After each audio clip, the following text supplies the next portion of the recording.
It turns out Bosa knew best. Kyle Shanahan, after the 16-15 win over the Cardinals at Levi's Stadium, was optimistic about Nick Bosa's knee, but Nick Bosa knew as he was walking off the field, as you saw, and he was right.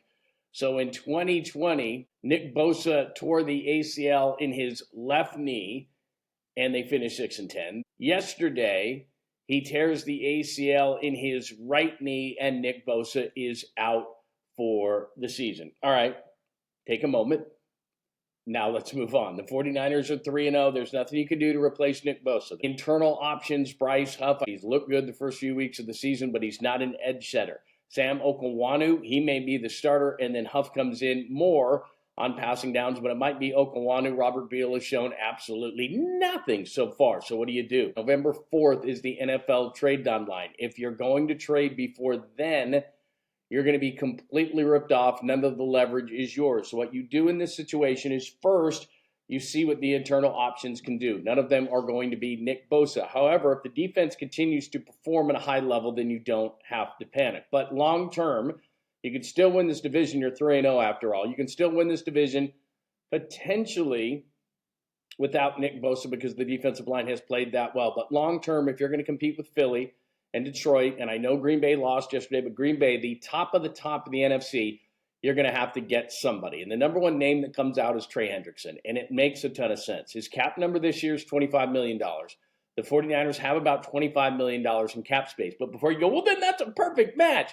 Well, you need some extra cap space throughout a season, so it's not exactly the match that you think it is, but with some financial gymnastics, the 49ers could absolutely make it work. Plus, Trey Hendrickson in the last year of his deal, that's been well documented. Trey Hendrickson was going back and forth with the Bengals. They signed a one-year deal. He's going to be free next season. And with Joe Burrow's injury, the Bengals season is, for all intents and purposes, over. They don't need Trey Hendrickson. They're only on for 1 year. Trey Hendrickson is a free agent at the end of the year. The 49ers could pay the freight, and he's the only thing out there potentially that's close to Nick Bosa. Is it going to get done today, tomorrow, the next day? No, but as we inch closer to November 4th, which is 7 weeks away, they do this in every sport. Internal options, let's see what we got, and then they go outside. The Niners are eventually going to have to go outside of the organization, but it'll be at least a few weeks if they want to overpay, and closer to the deadline if they can limp their way there. Here's the positive. I know there's no silver lining in losing Nick Bosa, but they got Jacksonville coming up this weekend at home. They can win that with or without Nick Bosa. But then it's Thursday at the Rams. Can you beat them without Nick Bosa in L.A.?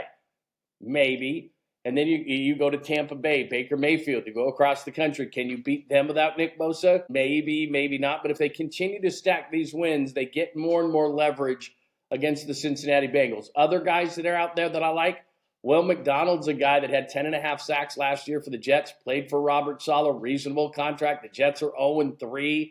I like him. I don't know if the Jets would trade him, but they're going nowhere and could use draft picks. 𝐬𝐿 Thibodeau makes a ton of sense with the Giants, another 0-3 football team. They've already got Brian Burns. They already have first-round pick out of Penn State, Abdul Carter. You'd probably have to give up a first-round pick for 𝐬𝐿 Thibodeau. He's a guy who's had double-digit sacks in this league.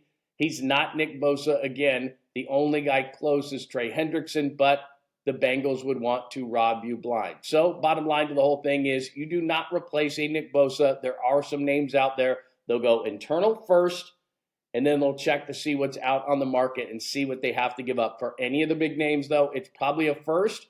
Maybe, just maybe, Cincinnati would say, hey, I like your backup quarterback, Mac Jones. He's a lot better than our guy, Browning, who throws interception after interception. Maybe Mac Jones and a 2 and another conditional pick, something like that, a better backup situation. But then that leaves the 49ers raw against an injury again to Brock Purdy because they have literally no one behind him. Adrian Martinez or whatever the case may be, bring back Mordecai or any of these guys. There's really nobody out there as a backup quarterback. So I know a lot of people would love to throw Mac Jones into a deal and maybe a 2 or a conditional or something like that for a guy like that. But are you sure you want to give up Mac Jones? I mean, I'm not saying that he's the second coming, this, that, or the other, but he's a really good backup quarterback, and Brock has already been hurt once this season. Anyway, we're talking Nick Bosa. Give me your thoughts. hit the comments right underneath here and make sure you're listening to John Lund Unleashed. Nick Bosa out for the season, torn ACL.